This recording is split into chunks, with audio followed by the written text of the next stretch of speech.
नमस्कार, आपण पाहताय महाराष्ट्र विजय न्यूज चॅनल.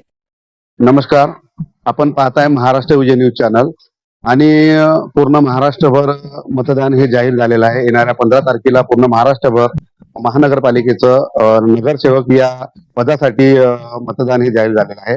आणि आपण आलेलो आहोत प्रभाग क्रमांक 12 या ठिकाणी. आपल्यासोबत सन्माननीय गणेश मानकर सर आहेत आणि त्यांनी त्यांची पत्नी यांनी हे नामांकन अर्ज आज दाखल केलेला आहे. आपल्यासोबत मानकर साहेब आहेत.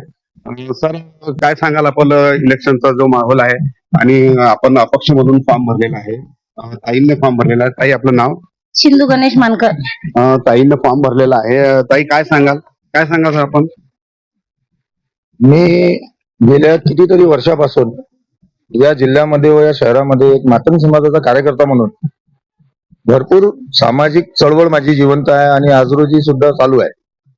मी विविध आपले जे जिल्ह्यामध्ये जे राजकीय पक्ष आहेत त्यांच्याकडे मी माझ्या पत्नी त्यांच्याकरता उमेदवारी अर्ज मी एबी फॉर्म करता व पक्षाचं तिकीट मागण्याकरता गेलेलो होतो. माझं पक्षाने शेवटपर्यंत मला होकारच दिलेला होता सर्वच पक्षांनी, कारण मला सर्व पक्ष हे परिचित आहेत की बा एक सामाजिक कार्यकर्ता म्हणून काम करतात. परंतु माझी कोण्याच पक्षावरती नाराजी नाही आणि माझी लोकशाहीने मला अधिकार दिलेला आहे की आपण निवडणुका लढू शकता. आणि हा जो प्रभाग क्रमांक 12 आहे हा आज रोजी SC वर्गासाठी राखीव असल्यामुळे तिथं महिला किंवा पुरुष दोघांपैकी कोणीही उभं राहू शकते. मी असं ठरवलं की बाबा माझ्या जे पत्नी आहे ते गेल्या कितीतरी वर्षापासून माझ्या प्रत्येक चळवळीत माझ्या सोबत आहे. आणि दुसरा एक असा मुद्दा आहे की ती माझ्याहून ज्यादा त्यांचं शिक्षण झालेलं आहे.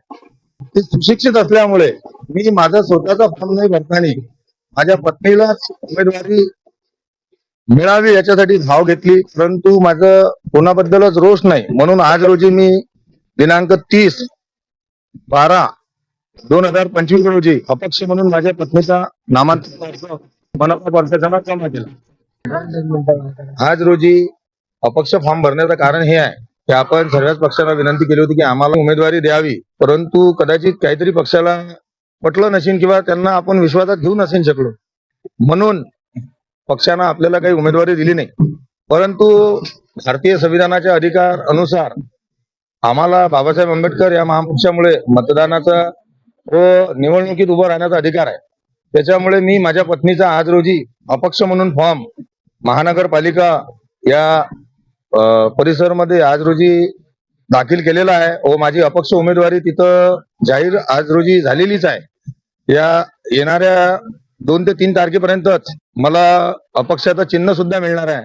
या प्रभाग क्रमांक 12 मधील एकही नागरिक असा राहणार नाही की ज्याच्या घरोदारी ज्याच्यापर्यंत आम्ही पोहोचणार नाही. म्हणून प्रत्येकाच्या घरी प्रत्येकाच्या दारी डोर टू डोर जाऊन सर्वांनाच विनंती करणार आहे की येणाऱ्या या महानगरपालिका निवडणुकीमध्ये माझी पत्नी प्रभाग क्रमांक 12 मध्ये अपक्ष उमेदवार असल्यामुळे आपण सर्वांनी आशीर्वादाच्या स्वरूपात एक मत माझ्या पत्नीला देऊन तिला निश्चित विजय करावं. हेच आपल्या विजय न्यूज चॅनलच्या माध्यमातून प्रभाग क्रमांक 12च्या सर्व नागरिकांना मी गणेश रमेश मानकर व माझ्या पत्नी सिंधू गणेश मानकर सर्वच नागरिकांना हात जोडून विनंती करतो की आपलं अमूल्य मत मला देऊन निश्चित प्रभाग क्रमांक 12 मधून आपण विजय करसान अशी विनंती करतो. जय अण्णा, जय लव, जय भीम. ते प्रभाग क्रमांक 12 मधील अपक्ष उमेदवार आणि नुकतीच रणधुमाळी ही झालेली आहे आणि आपण येणाऱ्या 15 तारखेला मतदान आहे आणि 16 तारखेला रिझल्ट आहे. तर पुढील आपण हाच रिझल्ट कॅमेरा पर्सन सोबत रिपोर्टर विजय रमेश कोचे.